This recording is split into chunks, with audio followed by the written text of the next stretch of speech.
Hello, everyone, and welcome to episode 320 of the Canadian Football Countdown, a proud member of the Canadian Football Podcast Network and the Alternative Football Network.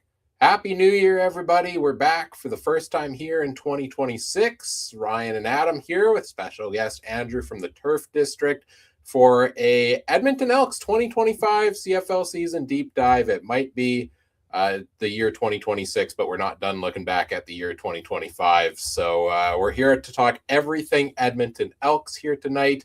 Should be a fun one. We're going to dive into preseason expectations, major storylines throughout the season. We'll dip into a little bit of the offseason stuff that's happened so far, / what might be to come for the team. And we're going to have a grand old time doing so. First up, Adam, how are you doing tonight?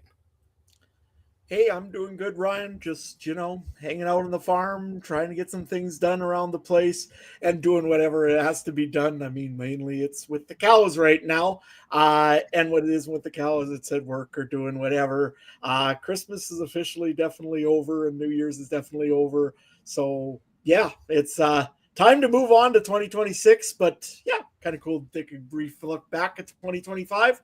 Yeah, that's what I've got going on. You? Not too much. Just, again, holiday stuff is all out of the way. It's a busy time of year for myself, as I'm sure it is for everyone. And now we're a month away from CFL free agency, and we're still trying to dive deep into all of these teams from the 2025 season. So we've got a couple more of these to go, hoping to schedule some more over the coming weeks. And then we'll start looking ahead to 2026 here on the podcast as well. I mentioned it already. Joining us tonight, our special guest from the Turf District podcast. It's great, Andrew Hoskins. Andrew, how are you doing today?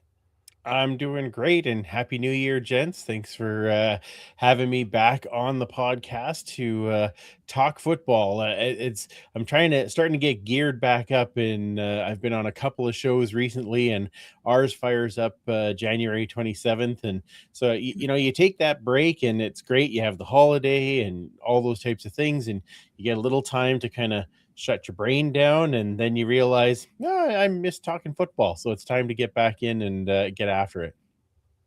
Absolutely. If you missed the last episode, I believe it was right before the holidays, right before the New Year's, that Trey and I chatted about the top 10 CFL stories from 2025. Had a good time chatting through many major stories from around the league there, so go back and check that out if you haven't done so already. Let me get the rest of the housekeeping out of the way, and then we'll do that deep dive into the Elks here. The Canadian Football Countdown is brought to you by our presenting sponsor, Game Time TV. You can learn more at GameTimeTV.ca or at Facebook.com/GameTimeTVMB.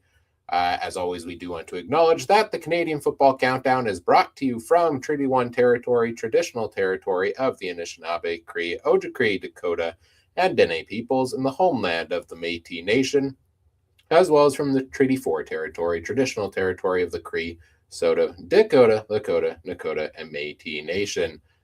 And also, if you're looking for additional content in between our weekly episodes, check out the link to our Discord community. It's free to join. It's in the episode description.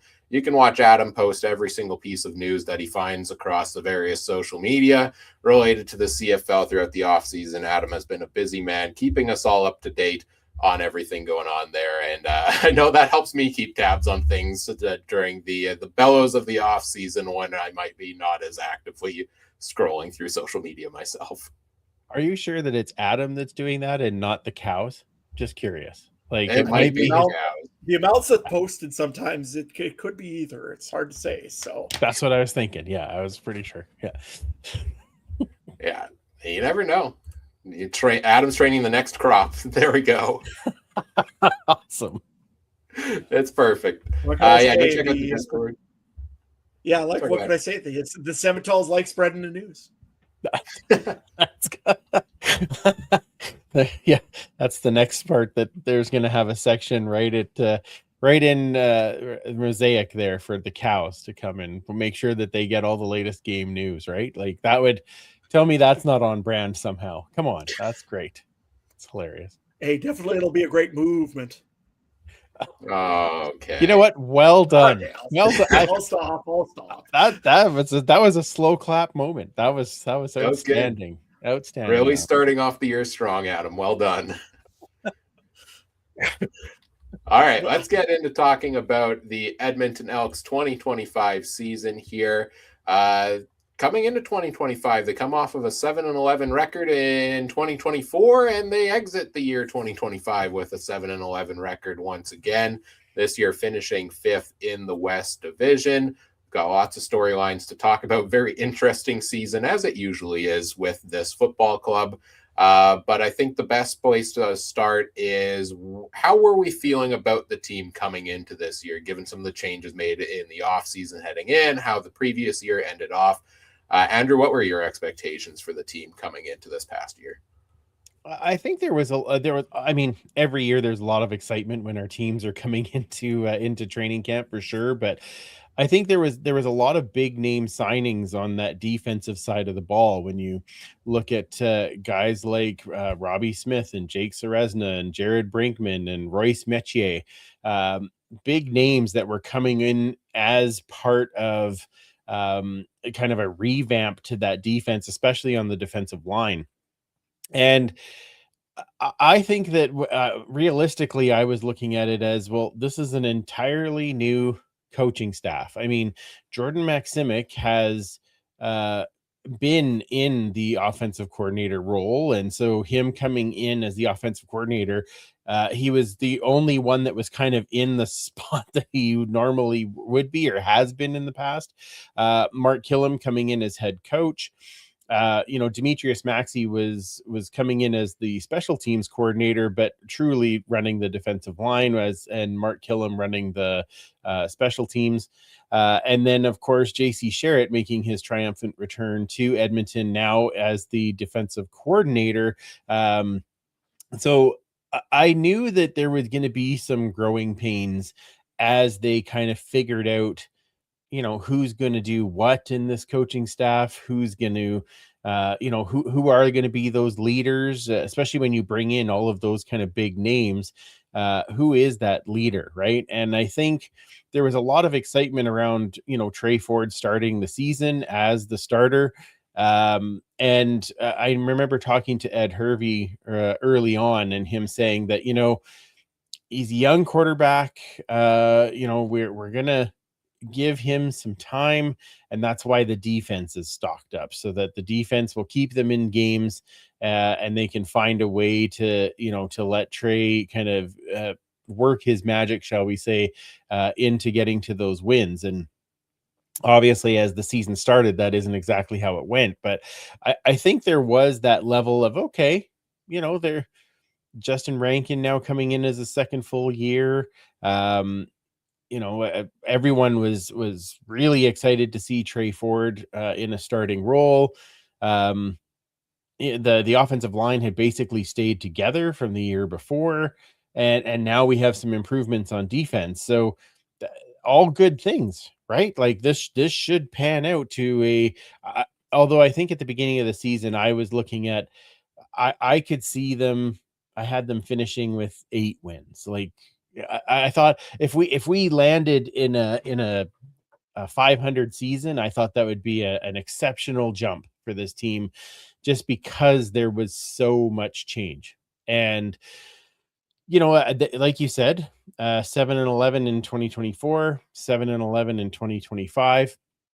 But majority of that coming towards the end of the season, that we'll talk about more in a second. But I think that it wasn't far off. I think it was a little bit under what we expected from them, but I think that it's about right when you have this massive amount of changes when people are coming in. Adam, what about you? What were your expectations for the team?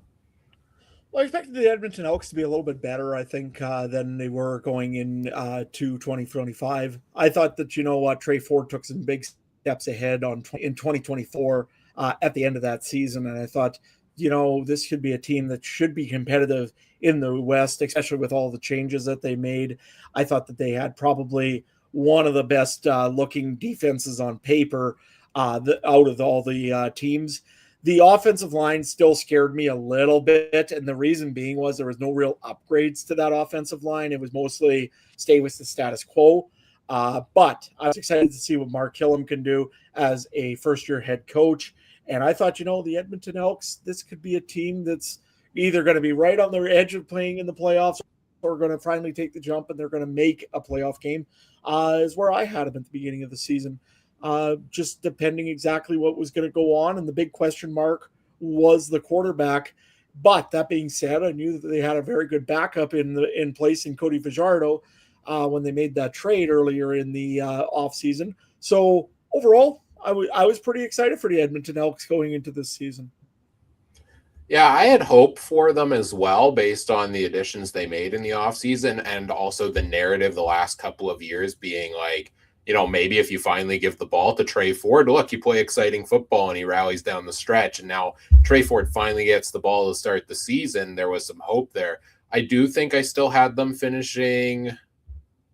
No, I think I did have them finishing third or fourth in the West. I can't remember so I did expect them to make that jump to some degree, but also part of me in the back of my mind, I have in past years been very hopeful on the Elks and been disappointed in them. So I was a little bit hesitant with that prognostication there, but I the same thing with the defense. Love the additions on the defense. Anytime those happen, you expect it to take a little bit of time to gel, and there's a lot of pieces brought in. So I think that was kind of part of my perception early season as well, that they might get to where the talent they brought in is later in the season. We're going to dive into some of those topics here now, but we have to start at the quarterback situation, I think, because that was the biggest storyline coming into the year. Again, the Elks committing to Trey Ford as the starter. They give him the 3-year contract. They say he is going to be our starter this year. They trade for Cody Fajardo to be his backup, veteran presence, but clear that he's going to be the backup. But everybody, I think, in the back of their minds had it playing a little bit when you have a quarterback in Fajardo who essentially, if he hadn't gotten injured the year before, probably was on track to win MOP or be in the running for it in his time in Montreal. You have to think, what is the leash going to be like on Trey Ford? He ends up struggling early on in the season. The Elks fall 1-6 start to the season, I believe it was in total. And after just 5 starts, Trey Ford gets pulled. And in week 8, we're looking at Cody Fajardo taking over as the starter for the rest of the year. Andrew, what did you make of that whole situation with the quarterbacks this year? Well, I think, like you said, there was a lot of people who had said, let Trey Ford play, let him run it. And when Jordan Maximic came in, we thought, okay, here's a guy who has worked with mobile quarterbacks before, and finding ways for them to be creative and find their way down the field, and yet it just didn't click. It just didn't work, and it seemed to me that there were times where Trey looked brilliant. But it really did look like a lot of the times when he was brilliant, it was like sandlot football, right? It's like, okay, let's just draw it up on here. Oh, okay, I'm going to roll out to the right and run 30 yards to the right, and then I'm going to bomb it down the field, and hopefully you'll catch it. Like it was, there was a lot of I think in the Jordan Maximic system, there just needed to be a little more accuracy, and that's not. Trey is exciting to watch, and but he's just not quite there with that yet. But the other thing that I kind of saw was, I think Mark Killam, Jordan Maximic, Ed Hervey were watching on to see, okay, we're handing you the reins. How are you going to take on this leadership role? Because we're happy to make you the face of the franchise. Like, you're a Canadian kid who's got a lot of talent. We want to, let you thrive here in Edmonton. I don't know that the leadership was there. And you saw it with some guys where he was definitely, kind of closer to them is what I'm going to use as an example. But I do think that it was more, I do think overall it was the leadership side that they were missing, where they just couldn't. He's been around where all of it has been bad, unfortunately, and so it's pretty easy to get back into that. Oh, here we go again. and then not be able to drag them back out. And I think that's what Cody Fajardo did, and that's why he ended up staying as the starter.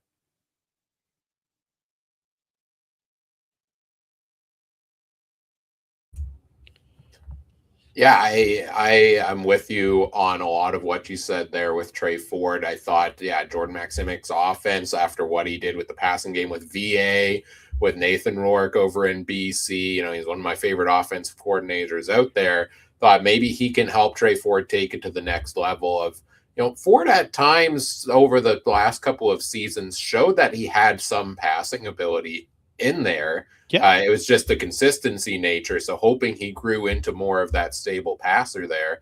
And that just didn't happen early in this season. I think part of that also is on the receiving core as well. I think the depth of the receiving core coming into the year, we were all talking about, this team isn't as deep. They lost guys like Eugene Lewis, who went over to Ottawa this year, right? And you look at it at year's end, the receiving core finished, their leading receiver, Keon Julian Grant, finished with 820 yards, which was good for 20th in the CFL in receiving yards. In a 9-team league, to have your leading receiver be 20th in the league in receiving yards is definitely a concern. And mixing the inaccuracies, the inconsistencies of the quarterback with perhaps a lack of depth at wide receiver, I think was just a mix match of that things that didn't work. And to me, that's where when Cody Fajardo came in, he is known as being this accurate passer. He's able to place the ball a little more precisely and have a little bit more success on offense. He's that stable presence there. They ended up finishing the year with only 10 interceptions thrown on the season, which is best in the CFL. And so I think just that calming, accurate presence of Cody Fajardo is what really made the difference there to settle things down. Adam, what did you see from Trey Ford and then the switch to Cody Fajardo? I thought it was actually probably due. I mean, Trey Ford just came. It did not look right. You're right, Ryan. I think it was partly because he did not have the receivers that he really needed to kind of succeed right off the bat. The play calls were mostly based on Trey Ford run first and then maybe worry about a play second, which is to his strength a little bit, but not all the time. And when a quarterback is always getting out of the pocket, eventually that leads to tendencies as far as I'm concerned. And that's where they caught Trey Ford, essentially always running out of the field. He kind of reminded me a little bit of Caleb Williams this last week. Caleb Williams, in a lot of times, was running for his life. The difference is Caleb Williams had the receiver to go and make that catch. I don't know if Trey Ford had that receiver to make that catch. So it was a little bit unfair for him, but in another way, you know what? Football's not really a fair thing sometimes. Cody Fajardo came in. He did what he had to do. And honestly, I thought Fajardo did actually very admirably for the Edmonton Elks at the end of the, middle and end of the season. So overall, I hope Trey Ford gets another shot. I don't know if it's going to be in Edmonton. We'll talk about maybe that later on a little bit more. But you know what? We'll see what happens with him. He's still a good young quarterback as far as I'm concerned. Yeah, Adam, I won't disagree with you on that, and the fact that he does have talent there. There's definitely raw talent. Did the receivers make it easier? Not entirely. But did Trey make it easier for them as well? And what I can say is having watched all the games and the games live, there was a lot of overthrows, a lot of I'm running out to the left, and then the guy's wide open, but like he's done all of his work, but the ball is nowhere near where he can catch it, and so that. So I do think that there was and that's why when you see Cody Fajardo come in, now he had to, build up rapport with guys like Dunbar and he already had the rapport with Keon Julian Grant, but Curly Gittins Jr. he needed to build up on. And then of course we had this rotation where we've got Hilaire coming in because of injuries and all of this type of thing. I just think that because he's a veteran, and because he has seen so many more defenses, that he was able to build that rapport with the receivers a lot faster and be able to make that happen so that when they made that move, the ball was there, right? So I do think that played into it a little bit too. The thing that shocked me the most of the Trey Ford experience at the start of the season is we talk about that run first mentality. He only had 16 carries on the year in 5 games. So even it seemed that running ability wasn't used to his maximum. If you have a guy at quarterback that can run as effectively as he can, but struggles with the passing game, like I'm running with them more often than not. All you need to do is throw 3 passes to win a football game. Chris Streveler showed that this year. So I don't know, honestly, behind the scenes or anything like that, but I just wonder if there was a little bit of, I'm going to throw it. I need to prove that I can throw the ball. Sure, yeah.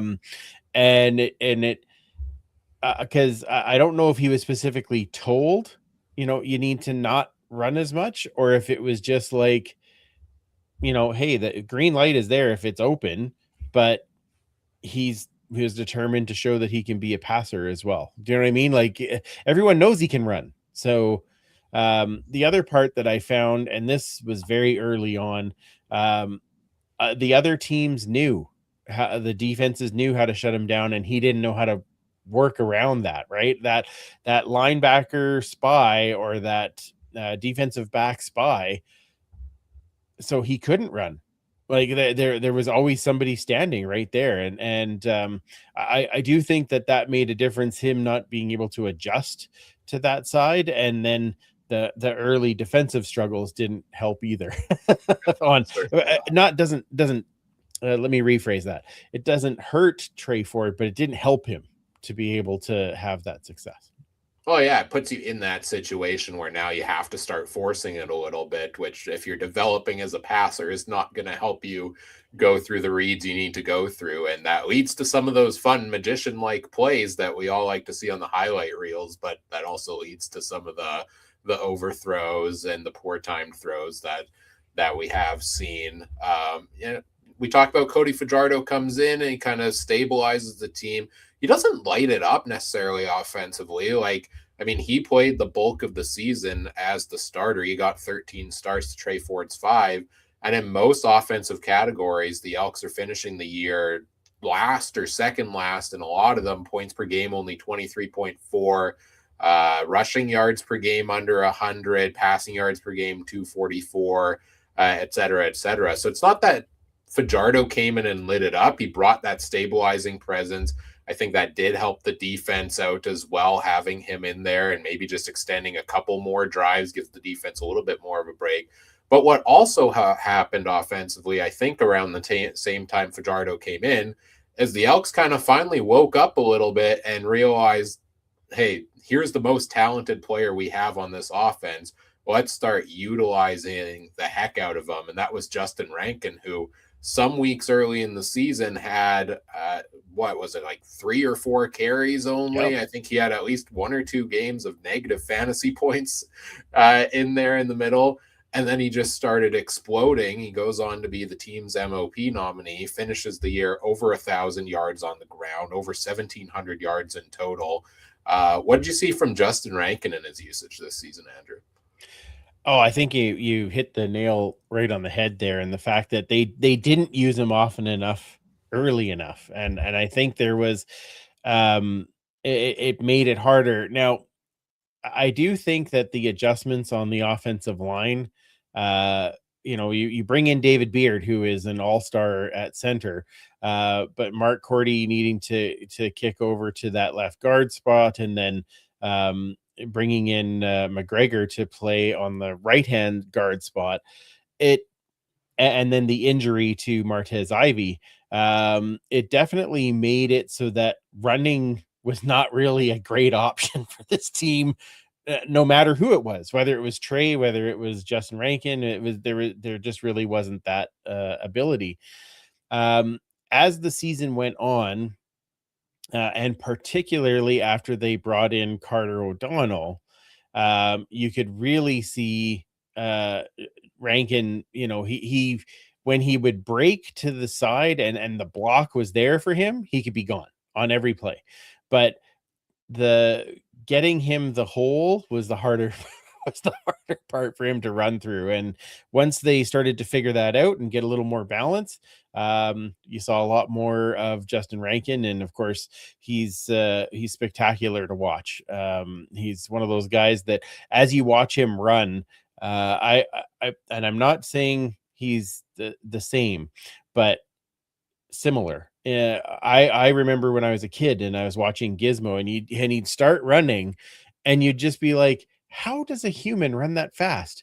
And then all of us, like, he just bounces through people and away he goes. And that is pretty much where you see Justin Rankin this year. He'd bounce off a few guys, drag a few guys with him, shake them off, and then take off down the field. And that to me made that definitely the highlight of the year. And he finished third on the team in receiving yards on the season on top of that as well, right? We're seeing more and more of that in the modern day of the CFL, of the running backs being used as receivers. Why not this year, but the year before, that was the Walter Fletcher role in Montreal. We've seen, Butler, Bell, Oliveira, all of these guys this year similarly just racking up the catches, and Rankin was making the most of those. Adam, I know you had Rankin on your fantasy team at one point this season. You traded him to me down the stretch, helped me take home the trophy there. So thank you for your contributions. But what did you like from what you saw from him this year? Yeah, I deserve that. No, honestly, Andrew hit the nail on the head when he said that he runs, and I never really thought of it that way because, back in the day when you used to study back in the late 90s and watching CFL running backs, he is almost like Gizmo. He would get into that secondary, and if he gets in the secondary, look out because he's going to turn another gear and he's gone. If he could just get past the secondary every time, Gizmo was a very tough guy to take down, and Rankin is the exact same way in that area. I think Rankin might even be a little bit better though with the hands. Honestly, Gizmo was decent with catching. Rankin, I always thought, was a really good catcher compared to even to Gizmo. So Edmonton, they got a really good one there in the running back side of things. But you know what? I even liked it even when they were doing the 1-2 combination when they could with Javon Leake, moving him in there once every so often, because Leake is a little bit different runner than Rankin is. So it worked out good for Edmonton in that case. And you're right, the running out of the backfield, catching some balls, Rankin was really good at that too as well. So Rankin really excelled at taking that 5-yard catch and making it a 70-yard TD. Like that was one of the things that helped him with his receiving, right? Was catch the 10. He wasn't catching a ton of the 40-yard passes. He was catching the 7-yard dump and then turning it into 25. And that's that's an ability that is amazing for him on top of his running ability. Makes it real easy on your quarterback if you can do that. Here, just throw me the ball 5 yards. I'll do the rest. Yeah, exactly. Great. Yeah, exactly. Hey, I get a passing touchdown out of that. That's great. Yeah. So, thanks for padding my stats. That's right. I'll take you out for dinner. Fajardo, I was going to say, Fajardo better take him out for dinner. Yeah, well done. Yeah.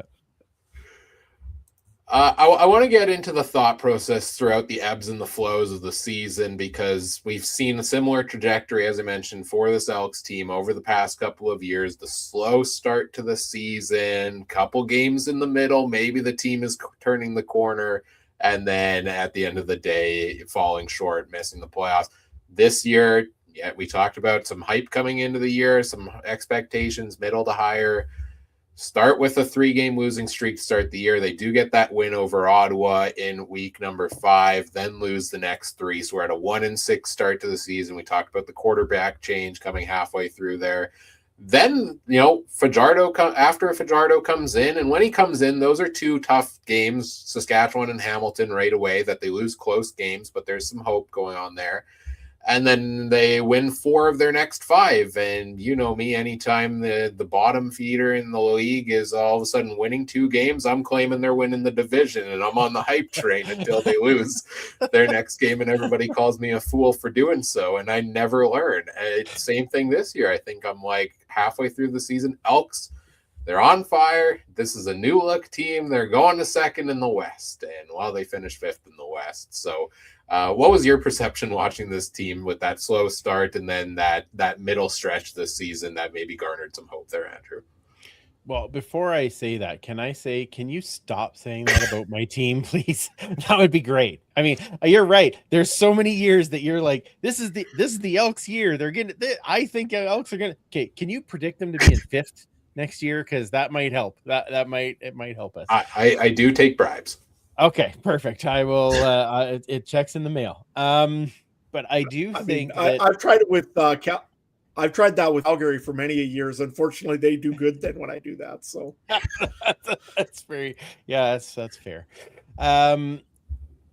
So I think at the beginning of the season, the real letdown as fans was that the defense was so poor. They were giving up over 30 points a game.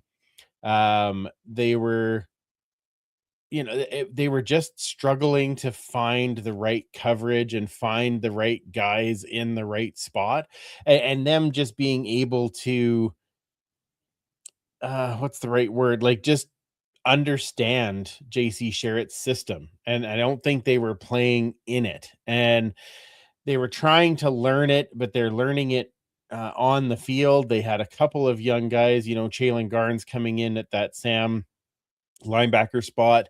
They had Devondrick Bynum in the short side of the field corner, but he then got hurt, and so then they had JJ Ross come in, and he's basically he's had one game under his belt, which is the only reason he wasn't a rookie last year, but for all intents and purposes he's a rookie. And they're trying to make this work, and that front four, the push from that front four, they just couldn't get the push that we expected them to get. And so I think that was the kind of the biggest disappointment to start was, okay, they're really just not able to get that push to pad the offense, right? Like, let the offense learn, but they just weren't doing it. And I think you're right. When the change happened to Cody Fajardo, at this point, we were, as fans, we're all like, well, you got to try something. You can't just assume that it's going to be the same.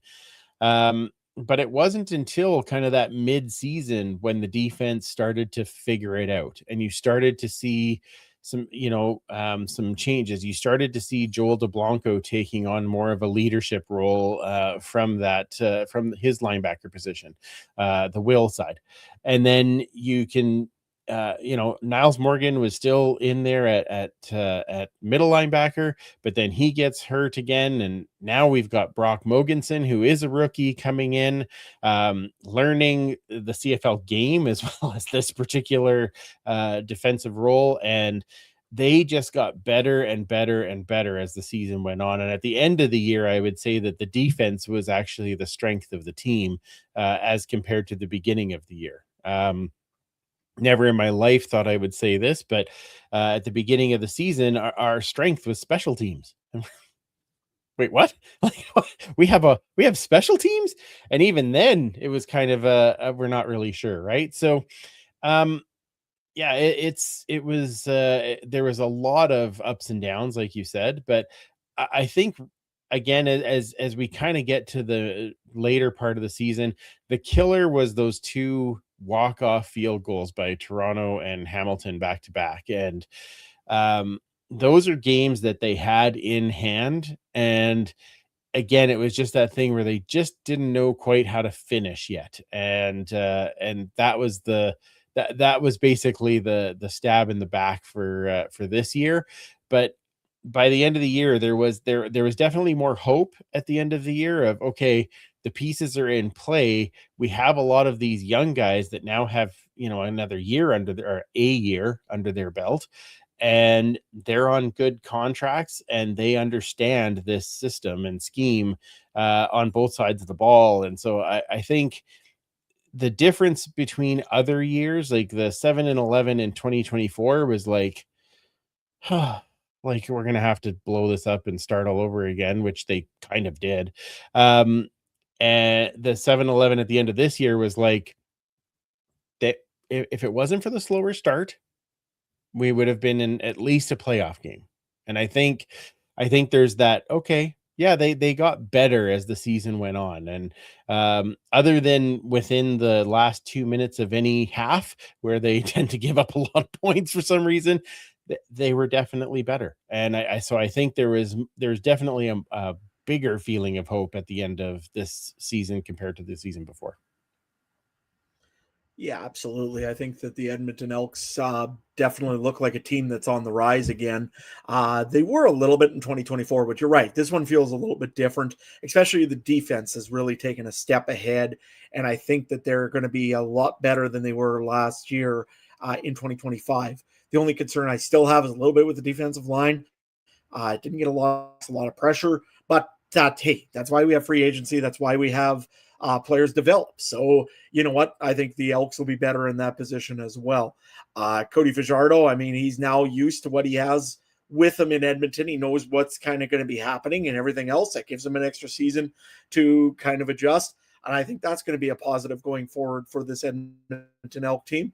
So he's got to stop celebrating in Saskatchewan and going and celebrating as hard as he did when they won one game in Regina. I know it was a big one, but come on. And also the other one that's really great is that the Edmonton Elks finally got it off their back this year, and they got the monkey off their back. And you mentioned special teams. I had to say it. They finally got their kickoff return for a touchdown. It's did. Been a long time coming. It's a Christmas miracle. It is. Yeah, exactly. Pretty well. But you know what? Honestly, this team does look like that they were building all season. If it wasn't honestly for maybe even a bad half against the BC Lions there in the last game of the season, they had a chance to even possibly make a story run and try to, you know what, at least make it to the dance. That's all you really have to do, and then see what happens. But yeah, you know what, this is a team though that you could just see that there's pieces there and they're starting to build. So we'll see how much Ed Hervey tampers in the early Ed Hervey window, and we'll see how this works out. But yeah, legally now he can do it. So that's right. Yeah, not tampering if it's named after you, right? Once it's named after you, then it's legal. That's right. One player, and we'll never forget it. So, by the way, hi Odell Williams or Willis. Never mind. Yeah, I know. Now, hey, there we got to also that out for the new year. Me screwing up a name. So, anyways, overall, the Elks are building up, and it'll be exciting to see what happens in 2026. But definitely that second half of the season definitely made it so that you get that optimism in Edmonton. I kind of draw some comparisons between the 2025 Elks and the 2024 Ticats, because second half of the season, that was when like Chris Jones came in, paid under the table or whatever you want to call it, not officially paid, but in a consultant role. That defense turned it around in the second half of the season there as well. And suddenly there was a lot of momentum for the Ticats. They missed the playoffs, finished fourth in the East that year. And then coming into 2025, everybody had them kind of up there first or second in the East Division after spending big in free agency. So I do draw some parallels potentially there with, again, this team that seemed to solidify things defensively. They've got their quarterback coming into next year. They know the pieces that they need to tinker with. We'll talk about those here shortly. And then maybe some of that coming off of some of that momentum from this year. Maybe next year is finally the year for this team. And this year was just another one case of, I think too little, too late. You mentioned those heartbreaking losses down the stretch. What would have been with those? What would have been if they could have, played solid football in more than one of their first 6 games of the season as well. Continually putting them in those positions where they have to win everything down the stretch, I think is tough. So if I have one New Year's wish for the Elks is that please win some games in the first half of the season in 2026. Let's not get back into the same narrative once again this season. Just they should win their first game of the season. They play the Ottawa Red Blacks. I mean, if you're going to win the first one, here's your chance. Adam, please don't say that. Please, let's not assume anything. Let's not do that. I don't think that's a good. I feel like that's not a safe choice. Fast forward to June and Ryan Dinwiddie's running down the sidelines once again. Oh God, I hate that guy. Anyway, that's no. I would like No, thank you. I'll pass. Strike that from the record. We will remove that in editing. No, we won't. Oh, no, you won't. And No, that's we won't. fine. No, I agree. We need to have the hot start, and I know we'll talk about 2026 in a minute, but I think you're right in the fact that I think going into, we haven't even done free agency yet, but I think going into this year, there will be that expectation that the growth is there and that they're fighting even closer or getting a playoff spot, even if it's a crossover spot. Just make your way into the dance, because we haven't been there in 6 years. So right. You mentioned the special teams being a bright spot for the team this season. Adam, you talked about finally getting the return touchdown. What else did you see from the special teams this year, Andrew, that you were actually liking this year?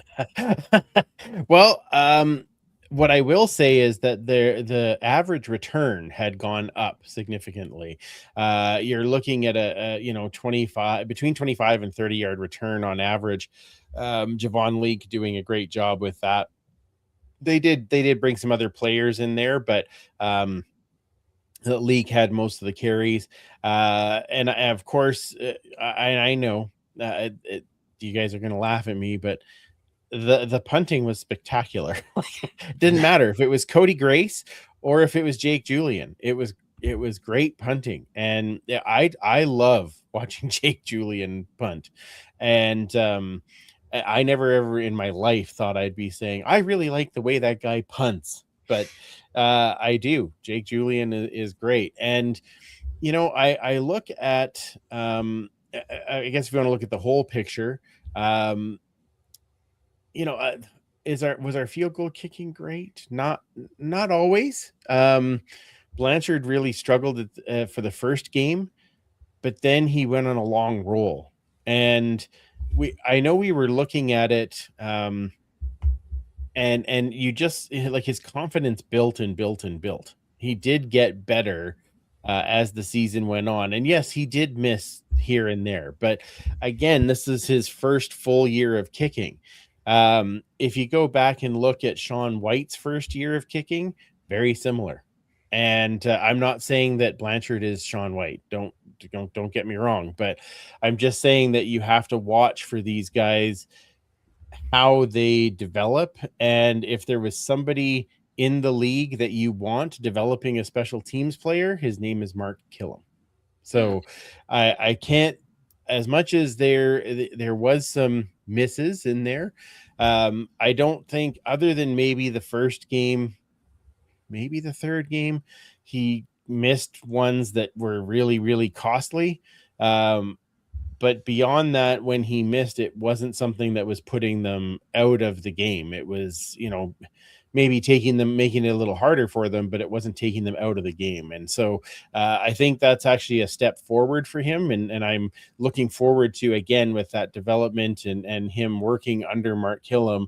One of the best kickers ever in the league, Rene Paredes, had Mark Killam as his special teams coordinator for a very long time. And so I think that Blanchard showed a lot of things. The kid's got a massive leg. So if he can just learn that the extra steps of control and in the big game, I think he's got a lot to look forward to too.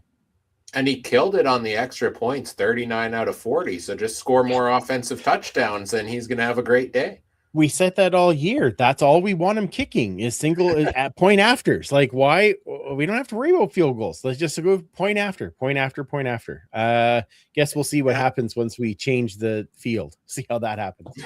Yeah. As a team that didn't have neither field goal kicking accuracy nor punt distance accuracy, honestly, I was almost envious of Edmonton's punting abilities. I mean, honestly, it was great. I mean, every time was usually a long bomb or a deep play, and it was awesome to watch. And I mean, it gave great field position for the defense to start on. I mean, you weren't having to start on the 40 or the 45 or anything like that. It was always 20, 15-yard line, and yeah, it made games kind of boring for a while because sometimes the offense wouldn't go or whatever. But I mean, like I said, back and forth we go. But in the end, the Elks were gaining points, are gaining up yards just on the kicks alone. So as a team that doesn't have that right now, I kind of am envious of the kicking game of the Edmonton Elks.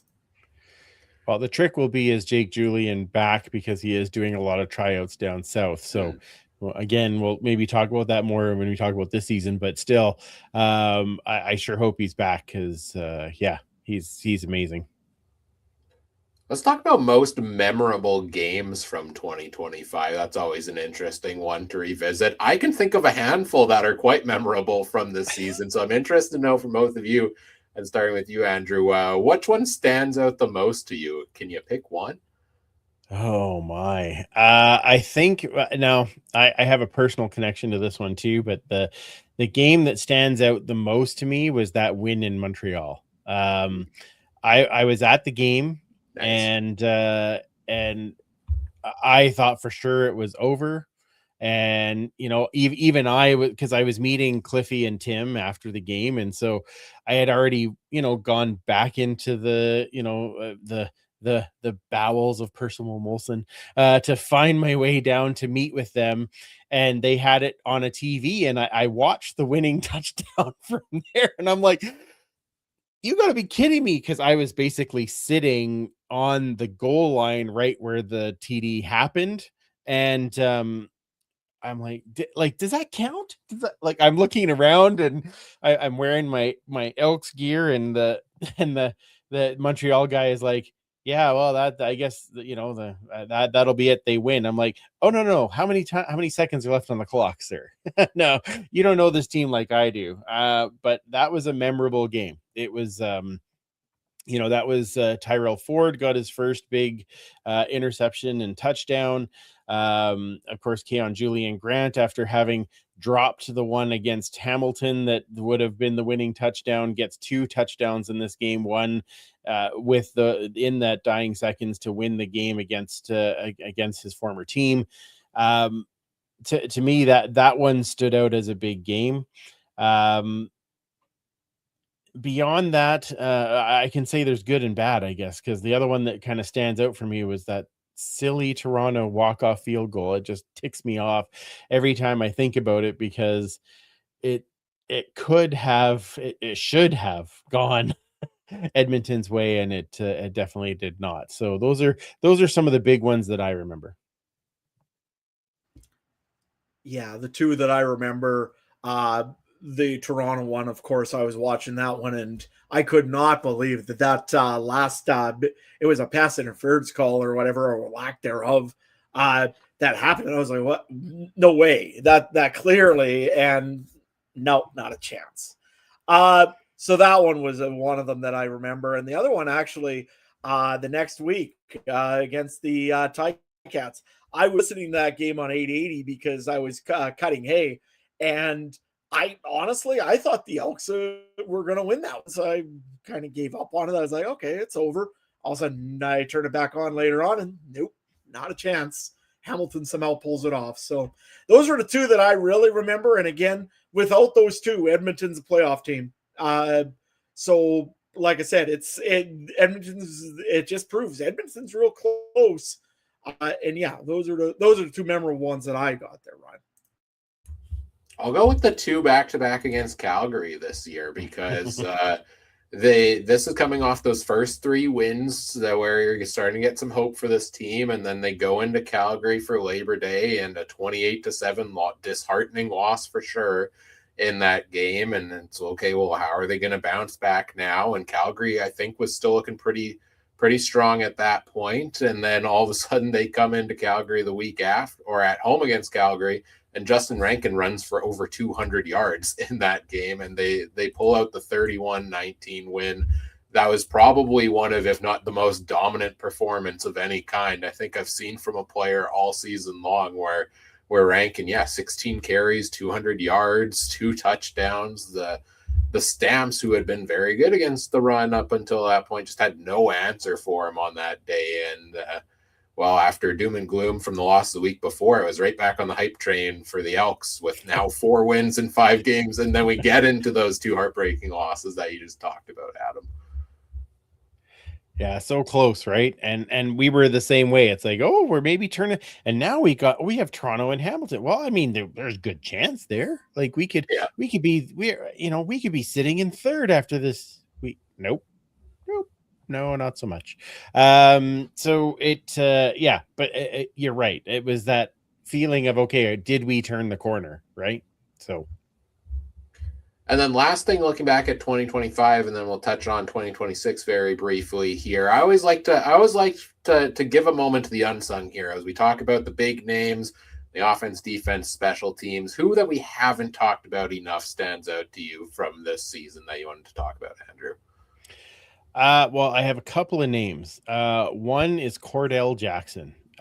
We haven't mentioned him as much in this show, but he became the leader of this defense, and he plays with a bit of reckless abandon, which is kind of fun sometimes, as long as you're not getting a penalty for it. But I really think that Cordell Jackson stands out as one of those guys that should be talked about more. He played very, very well. The other one that I don't know. Can I have 3? Is that okay? Can we do that? Okay. Kobe Williams, who is the halfback on the other side. Very, very tough start to the season. Was getting burned all the time. But that second half of the season was unbelievable for him as a halfback. And so I'm going to go both halfbacks as guys that they don't get talked about enough for what they do. They were talking more about Cordell Jackson near the end of the year, but still not a whole bunch on Kobe Williams. And I thought he played outstanding. The last one that I'm going to go with, and it is a guy that was getting some talk about, but is OJ Hilaire. The guy comes in, has never played a CFL game in his life. He's playing multiple positions on Labor Day. And, different positions and needing to know where he needs to go. And by the end of the season, he's one of the guys that's taking the top off of defenses. And I really liked the way that he progressed as the year went on. And I also think that he's one of those guys, like he's just a character. I know they talk about character guys, but I think he is. He's just one of those guys that wants to perform and learn and do better every game. And we actually saw that happening throughout the end of the season. So those would be the guys that I'd probably go with. If honorable mention, and I wish he would have been able to finish the game or finish the year, is Carter O'Donnell. Him coming in at that right guard spot just absolutely secured the offensive line. And he plays with that nasty that you need to have somebody on the offensive line that has a bit of that nasty, and he does. So I'm looking forward to more from him as well. Adam, any name to add, or did Andrew take with the ones on your list? Well, he took OJ Hillier off my list, that's for sure. I thought OJ Hillier was one of the best receivers for the Elks at the end of the season. And if you take a look, I think in the transactions or in what's going to be happening here, I think he made a certain Curly Gittens Jr. maybe become a free agent just because of his play. I think he's going to be the next one that's going to be talked about in Edmonton for a while as a really good receiver. One guy that actually I think stepped into his own this year, and it's I think his second year now, is Joel Blanco. I mean, guys talked about him all season. I know that he was talked about quite a bit because of the linebacking spot he was playing. He had some good special teams moves. He was the leader in the tackles this year. He honestly stepped into his own, and I think he's going to be a very big piece for the Edmonton Elks going forward. So those are the two that I've got, Ryan. I'm going to give a shout out to Arkell Smith at wide receiver. And I've been harping all season on, I don't think the team had the depth at wide receiver. We talked about some of that rotation between Hillier and Smith and Benjamin Victor and Zach Mathis when he was healthy. And I didn't realize until I actually put our stats package together for this, like we talked about The receivers maybe not helping the quarterbacks out at time. We talked about some overthrown balls. Arkell Smith caught 88.1% of his passes on the season, 37 of 42 for 402 yards. It was never flashy. He wasn't a flashy player at all, but he did have some big plays. I think a couple in there, at least early on in the season. I remember that, and he made the most of the opportunities. So I know he's a free agent, so I'm interested to see, do they bring him back? Because, pairing him with an accurate quarterback, if you can get that second down reliable guy that can get you the yards, maybe that's something he can grow into there as well. He also did help out on kick returns, kind of taking about half as many as Javon Leake and around the same average. And if you can have the same average as Javon Leake, I think you're doing pretty good in that regard as well. So shout out to Arkell Smith and shout out to all the guys that we've talked about here. Also, shout out to Jake Ceresna for getting the team's first interception in week number 6. Oh, God. I forgot to throw that out when we were talking about that. Kills me. It took a defensive lineman to get that. And we were thinking they would get a ton of picks. And I mean, they got better as the season went on. Don't get me wrong. But, and it's funny you talk about Arkell Smith. And you're right in the unsung hero part, because he doesn't get mentioned a lot. He's also the guy that takes the most blistering hits. I don't know what it is, but he catches the ball and always gets nailed underneath the helmet, right in the chin, gets back up, doesn't it? Like, it's crazy. That might be the one thing, is that he catches the ball for sure, but he might get killed one of these games, because he gets smoked every time he catches the ball. I don't know how it is, his unluckiness on that front. Yeah, there was a BC Lion, I can't remember his name. Every play he would just get throttled, and it was the same thing. You're right, Smith is always the same way as well. Yeah. And when we're talking about the lack of interceptions, it could have been worse. You could be the 2025, 2026 New York Jets, who did not get a single interception the entire NFL regular season. No, we did get some in the end. It wasn't so bad. I thought I can't remember where we actually finished in interceptions, but I thought it wasn't too bad. It was 8. Oh, tied. So you weren't last, despite the slow start. You weren't last. In that regard. Okay. You know what? Hey, we'll take it. We're not last. That's good. That's a step in the right direction from past years. All right, that's 2025 for the Edmonton Elks. Now let's take a brief look at 2026. Not a ton of free agents on the official CFL free agent list. They've got a couple at various positions. We've talked about the strengths, the weaknesses of the team from this past season. What is the main focus for you for the Elks this offseason, Andrew? Well, I think they need to, you talked about it a bit already, Adam, is that we really need to work on this defensive line and getting some pressures. Noah Taylor really grew as the season went on, as far as being able to play that rush end spot. But I'm excited to get Noah Curtis back. We missed him all last season because he got injured in the scrimmage at training camp on Fan Day and missed the entire season. But Noah Curtis is a beast up the middle. So I think the priorities go to making sure we can get Jake Ceresna back in green and gold. He is still a free agent. I'm curious as to, I hope that they can finish that, just because he has more ties to Edmonton now, and he did want to come back here. I hope that we can find a way to have him come back. I think there will be some attention put on to some receivers. Ed Hervey is very good at finding receivers. When you think of his first tour in Edmonton, we saw guys like Darrell Walker, Brandon Zylstra, Duke Williams.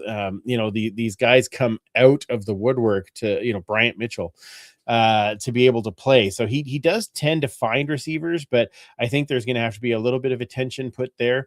I also think there's going to have to be some attention put on the offensive line. And when I look at guys like Brett Boyko is getting up there. He's a good leader. He's a good veteran. I can understand that. But he's also getting up there in age. Can we put somebody else that on that right tackle spot? Martez Ivy had a down year last year, as compared to the year before, where I thought that he should have been up for one of the offensive linemen of the year. I'm curious if they try to decide what they're going to do on that left tackle side. If they can give Cody a little more time, we already talked about his accuracy.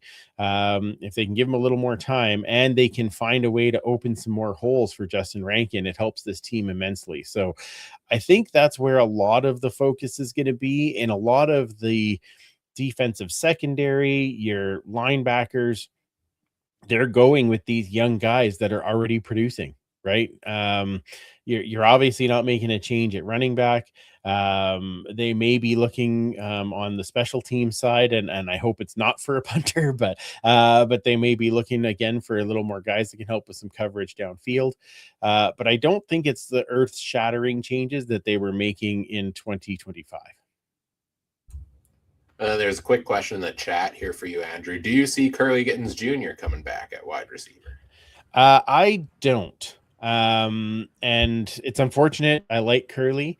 But I think that he's going to be looking to probably be closer to home.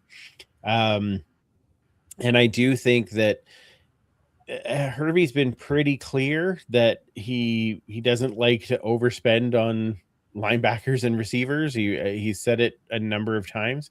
Not to say that Curly isn't worth the money, he is, but I do wonder if he's thinking, okay, I know I can find a different receiver that can fill that role. One thing that I know that Ed will be looking at, though, is that we're losing a Canadian receiver, he's going to want to try and replace it with a Canadian receiver. He is very focused on making sure that we get that extra draft pick by playing a number of Canadians. And last year at one point we had 11 starting Canadians, and these are not like just pushover guys either. These are good players, and so I feel like he's going to be pushing for that once again. Adam, what about you? Put your GM hat on, put your Ed Hervey hat on, get to the tampering window before every.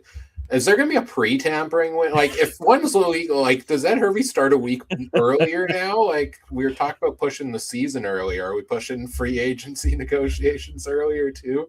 What are you doing if you're Ed Hervey? Yeah, you know what? I mean, they used to have the pre-practice roster when it was Chris Jones in Saskatchewan, so why not have a pre-negotiation window for the tampering window, I guess? It makes sense. But if I'm Ed Hervey, I'm looking for two real spots. Andrew nailed both of them. The defensive line, I think, needs a little bit of improvement in Edmonton. It just didn't really have the amount of pressures, the amount of forces, turnovers, that kind of thing that it really should have had. Teams were still trying to key in on the run game. They got better throughout the season on the run game part. Like, they weren't letting the yards go quite as many as they used to. But it's that being said, they still needed some help, definitely, in the defensive line. And there's some good pieces out there for defensive linemen that are going to be available, probably. I mean, I'm just looking what I've got over on my side of the green gate. And yeah, I'm scared if some of those all of a sudden disappear. And Edmonton could be a very good option for some of those. So we'll see what happens there. And the other part is Ed Hervey is a great general manager for finding American receivers. That being said, sometimes as Canadian receivers, I've seen some questionable picks. That being said, I think he could probably get a few good Canadian receivers that are available coming up here in free agency. Again, I know of a certain one that's a number 89 on my side that probably might be a free agent, and I would be fearing if he ends up with his old quarterback over in Edmonton. So, you know what? Honestly, there's some good receivers out there. Edmonton doesn't need a whole lot this time. They don't have to rebuild everything and go right from the scratch, which is great. Really, those are the two positions I can see that they really need to work on. Defensive line, maybe a little, you're right, also defensive line. in wide receiver, and mainly in Canadian wide receiver, just to make sure that they can get that Canadian content. And you know what? That always opens up other things. Again, for another offensive lineman being American, it gives a whole lot of options. So that's the two parts that I see here, Ryan. Yeah, I think for me the main one is receiver depth. Even though we talked about, in our unsung heroes, OJ Hillier and Arkell Smith being promising guys at receiver, and Smith's a free agent, Hillier is under contract, I believe. Maybe both those guys come back and they play a role in there, but I do think they need some more depth there, especially you're losing Curly Gittens Jr. potentially. Stephen Dunbar is a free agent. I know he was injured second half of the season. How is he coming back from injury? I think they need that true number one receiver. Like, you can't come out of next year with your top receiver finishing 20th in the CFL in receiving yards, regardless of the young pieces that are there and can grow. You need, I think, some of those steadfast players to exist in that role, because injuries are going to happen also, right? Like, if you're banking on these guys stepping up and taking the role next year, well, then what if they get injured? And then who's next in line after that? So that's the main area of focus for me. Also, I think quarterback position, Cody Fajardo re-sign. He's the starter coming into the next year. That's no question. We're all still watching what's going to happen to Trey Ford. He's due a roster or some sort of bonus on February 1st, I believe. There's the comments from Ed Hervey have kind of been like, was it from Ed Hervey or was it from Mark Killam? The comments of like, it might be best for him to move on elsewhere or something. I know I'm paraphrasing. I was actually, it was Cody Fajardo, Ed Hervey, and Mark Killam that all said at some point on Garbage Bag Day, maybe a fresh start helps him. Like, how do you come back from that? They almost said they almost said all the exact same thing. Now the thing is where you can land on that is if you're not able to find a trade, right, which is kind of what we thought might happen. But you still have the conversation of, are you ready? Are you willing to renegotiate as a backup quarterback? Right. That's what the conversation is. But if it's like, no, I'm not ready to do that, well, then it could be a trade or it could just be a release. I mean, that's the thing. There's three options at this particular moment. It's re-sign as a backup quarterback at a backup quarterback rate. And here's what the expectation that goes along with that. Or, I will try and get a draft pick for you somewhere so that I have another Canadian. Right. And the problem is that the trading partners are becoming less and less. And that would be a difficult thing to be able to move. And then do they trust that who they have right now, these guys that that are third string last year, can they be a second string right now? And if something happens to Cody, what happens? Or do they go after a guy like Taylor Powell, like you're talking about, right? So I'll be curious to see how that really plays out over the next little bit. To me, you got to move. Like, after all of those comments and after, late in the season, I believe Trey Ford dropped a third on the depth chart behind Cole Snyder, even at one point late in the season as well. Like, didn't play a single snap after he got pulled in week 5, I believe, onwards. Like, to me, when the season's out of reach at the end, if you're not giving him opportunities, then you're saying that. Like, to me, for a young guy who's trying to build his confidence, I feel like that's a tough situation to repair and say, you know what, we're going to restructure the contract, but come back in training camp this year and we'll see how things go. I do see them parting ways. I think it's going to be tough to get a trade partner, as you said, because everybody's just going to wait till they cut them, basically, if they don't. Yep. And then they'll go and enter the sweepstakes. I don't think anybody's clamoring necessarily based off of what we saw from him this year. I think he has the tools in the right system to potentially grow into a quarterback. There's lots of playing career ahead of him. I mean, look at Cody Fajardo, who replaced him. He took a long time to move into that starter role as well. So I'm always rooting for the best for Trey Ford, but I think for the Elks, I do think based on everything that's been said so far, I can see them moving on, and that's why quarterback is also position of focus for me in free agency, because I think you need to bring somebody in there, and you can't trust on any of the 9 teams in this league that your quarterback is going to play all season, because it's most often not going to happen. Yeah, no, and I wouldn't disagree with you at all. I do think they move on from him. I was feeling that in October when we were talking to the team. I was kind of surprised it hadn't happened yet, and then at the GM meetings or the CFL meetings, it's like, well, we'll start talking with him, and I'm like, really? Okay. But I think that there's also there's the team building aspect of that, of, okay, well, how does this work money wise? And maybe there is also a like, this is what it's going to be worth. Like, do you want this or do you not? Right. And I don't know. I think there's always that that kind of gut check moment of what do you want to bring to this team? And maybe some of those comments were, like, hey, I need you to show up to these other things. And maybe he wasn't. I'm making stuff up, but maybe that's the case. And this is the wake up call, right? So who knows? It's always funny because we only get the one side of the story from each person, but we never really get this is what the conversation was behind the closed door. Yeah. Adam, any additional thoughts from you on that one before we wrap up? No, I think you guys both nailed it right away. I just don't see a trading partner for Trey Ford. I'm sure that the contract is mostly based like a starter money, and there's no team that's going to probably hand that kind of money out that I can see. Again, he realized that it's probably where I need to take a team off the bench and win a game, and then move on from there, right? He needs that team that has maybe a quarterback that's prone or not probably going to make a full 18 games is where he needs to go. It could be Edmonton. I mean, you never know which quarterback's going to be the one to go out, but he needs that opportunity still. I think he's still probably, I don't want it, doesn't deserve it. He still should get an opportunity. He's a Canadian. I really like to see a Canadian quarterback succeed in the league. But I think I know one that is. We have one. Yeah, we have one. I've heard of one. Yeah, fair enough. He belongs in the Hall of Fame. Yeah, fair enough. But I wouldn't mind seeing another Canadian quarterback receive. Yeah, okay, with Hall of Fame stuff. Yeah.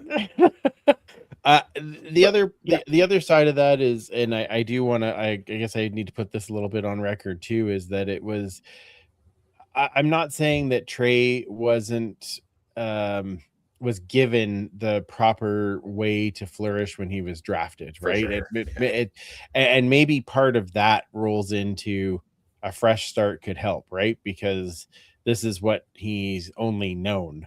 So that's not a slag on Trey at all. That's just there's a lot of questions on how he was handled to start. And I don't know if that's it's probably both the team, the former people who were running the team's fault and a bit of Trey's fault too. But did that get better this season or not? And that's probably where we find ourselves at this particular moment. Yeah, I imagine it doesn't help your development a ton to sit on the bench for the first half of the season and then come in and play your way into what should be a starting role, and then come back the next year and nope, you're not the starter, and then you watch the team lose, and then you play your way into a starting role, and then you finally get the starting role, and that's quite the roller coaster to start. And then you get that's the thing, right? It was, if they were going to give him the keys, then they had to be like, okay, you have it, then that we got to just let you run, and they did that to start. And then I think whatever happened, I don't know what that was, but whatever happened, at some point Mark Killam was like, nope, I need a leader. And that's when the switch happened. So, and pretty daunting to have a guy like Fajardo behind you on the depth chart breathing down your neck also when you start struggling early in the season. But I guess, but I think we can all say, just from our own outside interactions and now my direct interactions with Cody, is that he's a good dude. Oh, for sure. So I don't know how much it was breathing on his back as much as it is here. I'm trying to help you to be better, right? So, Yeah.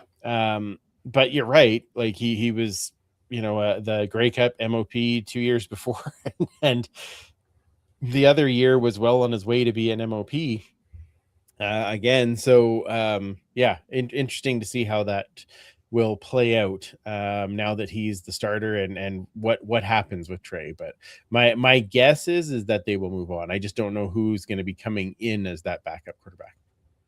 That remains to be seen. We're about a month away, I believe, from CFL free agency kicking off. We got a lot of offseason here to come. We say goodbye to the 2025 Edmonton Elks. Goodbye, good riddance to that season, and onwards and upwards for the team. We'll see how the rest of the offseason goes for them into the season. That's it for our 2025 Elks deep dive. What's up next on the podcast? Stay tuned. Hoping to fit more of these deep dives in. I believe we've got the Bombers, Argos, Red Blacks, and Stamps still to go. Trying to schedule those all in with some guests over the next little while. So stay tuned for that. You can follow us on social media at CF Countdown Pod on X or Blue Sky or Facebook.com/CF Countdown Pod as well to learn when these episodes will be coming out. You can also join our Discord community. The link is in the episode description there. That's where you can get notice of that and join us for all the other fun conversation in between. Check out all the other great shows from around the Canadian Football Podcast Network at CF Pod Network on X, the Alternative Football Network at the official AFN on X, or alternativefoootballnetwork.com. Andrew, it's been so fun having you join us here for, I think you continue the streak of at least the annual visit to the podcast. We get you here at least once a year, and it's always enjoyable to have you. Where can people find everything else you've got going on? Well, thanks so much, guys. I really appreciate you inviting me back, much less having me back on. That's, that's the important part. It's always great to chat football with you guys. I love your insights and love what you do with the podcast. So, our podcast, like I said, we're ramping back up for a January 27th relaunch into season 12 of the Turf District podcast, and we will go every 2 weeks until the training camp starts, and then we'll get to our weekly episodes as we do. But make sure you're joining us not only for football chat, but for our most popular new segment, First Down This Beer, where Linda gives us all of her wonderful beer suggestions, and it's amazing. And I can't imagine, I've found some really good ones this year just through that. So join us for all the fun and games. You can follow us at the Turf District on all of the different social medias. And if you want to follow my stuff, you can find me at Free Pelicious. But thanks again, guys. Always a blast. Thanks again for coming, and sorry for keeping you longer than we had hoped, but hey, I think we all knew that was coming. We did pretty well, though. I mean, we did pretty well, all things considered. We're getting there, yeah. That's pretty good. It's still not an hour and a half, which is normally our average when Adam and I are on a podcast together. So speaking of Adam, where can people find you? Well, first of all, I got to know, are they going to sample old style Pilsner during this beer in? No, not old. I mean, she has brought a Pilsner on before, but not the not the one that's just called Pilsner. Like, it's a Pilsner type of beer that's made by an actual brewery. That's the difference. But yes, she brings many different kinds of. The best part with Linda is she's a playwright. So when she gets ready for the segment, all of the beers that she has, it usually is like, well, I think the Elks need, and then whatever the name of the beer is exact, heart and soul. This beer is this type of thing, and so it's always a blast. And I know she has had Pilsner, but not the one that you're thinking of, because that's not allowed on our podcast. I don't know if you know that or not. That's shouldn't be allowed at all, is my opinion. But that's just me. Yeah. Anyway. Yeah. Well, don't worry. In Manitoba, apparently it isn't. But hey, what do you do? Anyways, if you're looking for me, you can find me at Adam Stewart 1. Mostly right now for me, a lot of stuff is senior hockey, because I mean that's a big thing here and where I am. Provincials are just about to start. We're in Senior A this year. Unfortunately, we lined up against our friends to the northwest of us, which is the Foam Lake Flyers.